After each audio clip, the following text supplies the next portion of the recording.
Thanks for listening in with Basecamp Country Real Estate and the Habitat Podcast, hosted by Jared Van Hees. In this breakout segment of episode 77, Jared and National Sales Manager for Basecamp Country Real Estate, Tom James, talk through the pros and cons of no-till for food plots. To learn more about the Habitat Podcast, you can find them on Facebook or go to their website, habitatpodcast.com. Again, thanks for listening, and we hope you enjoy this segment. Now, there's a big movement. Everybody's trying to go towards no-till nowadays, Tom. What are your thoughts on the Furminator versus all the true no-till systems today? Well, I'll tell you, it's nothing new. The debate was raging back then, and I think anytime somebody comes out with anybody that gets some share of attention in the food plot industry or the habitat industry, that suddenly it's the newest, greatest, latest thing to do. I completely respect the no-till philosophy, but I will tell you this: there's pros and cons to both. And right. When you think about soil disturbance, anytime that you conventionally work the ground, you will be initiating new unwanted seeds to germinate, and you're also risking losing soil moisture by evaporation, transpiration, sunlight, warming the soil and coming off the top. So those are the givens, right? And those are the things that are disadvantageous when you are conventionally working the ground with a disc. When you are no-tilling in, you can leave a vegetative thatch or mulching on top of the soil, and then you are knifing and dropping seed within a slit that obviously doesn't allow the competition from the weed seed response to the disturbance. But you're also not able to incorporate your lime and fertilizer into the root zone as you would if you were conventionally working the soil. You're actually anticipating on leaching and rainfall to work the nutrients down into the soil. And secondarily, you're not able to incorporate that organic material, that the residue, that the crop thatch from the previous year. You're relying on normal decay and leaching to take that into the root zone as well. Whereas conventional tillage, where applicable, now I'm not saying this is for everybody because there's pros and cons, but if you apply fertilizer and lime to the surface of your crop field and you run a disc through there and you're also cutting your bean stubble or your last year's clover residue or your corn stalks and stubble into the ground, you are immediately putting that organic matter into the root zone, allowing it to decay and become nutrients that are easily accessible by that year's crop. Sure. So here's my input. If you are on erodible soils, if you have an issue with lack of rainfall and overall total rainfall moisture content or levels are low where you're at, and you think about the arid states that don't get nearly the rainfall that we're blessed with here in the Midwest, I completely understand it. One final piece of the puzzle is obviously with those disturbances of soil and seeds germinating, you're dealing with application of herbicides.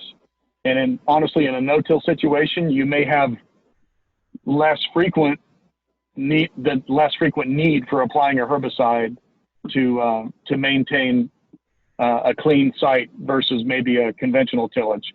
But with proper management and proper timing, I really don't see that as being a deal breaker either way for a guy. In my opinion, the true balance or one way for you to decide whether this is right for you or not. Number one, let's be honest with ourselves rather than a no-till implement. Quite honestly, and quite more often than not, is much more expensive than the conventional pieces. Absolutely. Whether it be on single piece or if you're patching together and doing things the old-fashioned way with an old disc and an old field cultivator or a rolling cultipacker of your own. So that cost up front is typically more. But if cost is of no issue to you, I would just look at are you on an erodible site where rainfall on disturbed soil can wash your soil off? That's obviously a consideration. And are you dealing with the opportunity for every time you break open the soil to work it, you're losing a lot of soil moisture through sun and heat that are invaluable for you to be able to grow that crop? And if you answer yes to either one of those questions, then probably no-tilling is your best choice. If you're in a situation like myself here in the Midwest where we get plenty of rainfall, most of our plots are fairly level, we don't have to worry about it. We do a lot of conventional planting still. And Tom, I've even heard of certain situations where you have too much rain or too damp of soil, including this year and our last year, I should say, in 2019, where you could take that disc or tiller and expose some of that wet, damp soil to the sun, to the wind, and dry out if you got to get something in the ground. So I definitely agree with you on pros and cons for both, for sure. There's no doubt about it. If you're a weekend warrior like most of us guys are, yes, sir, and you drive out to your farm and you got to rain on Wednesday and you're scared to death, but you got to go. You drive out there on Friday night, and Saturday morning you unload and you go out to the field, and gosh darn it, it's a little bit tacky on top, but you start running your disc through there, and by the time you get to the other side of the field, you got a warm, sunny day and some breeze blowing. By the time you go back for your second pass, that field, I mean, honestly, I know you guys have experienced this because I've done it hundreds of times. Oh yeah. That you were like biting your fingernails thinking, oh my gosh, it's almost too wet. I don't know if I can do this. But by the time you go back over that second pass, the good Lord has shined some sun on there and provided some wind, and that soil starts to break down perfectly, and you have just hit a home run. Yes, sir. You have just literally described Brian and I both, and probably a lot of our listeners. So, yeah, we've been there, buddy, and that's and I also like the point you mentioned about the expense of no-till. While I can definitely see the benefits, I mean, there's not like a ton of no-till drills just lying around every 40-acre corner of the field fence row like there are a disc or a cultivator or everything else. So, I mean, that's right.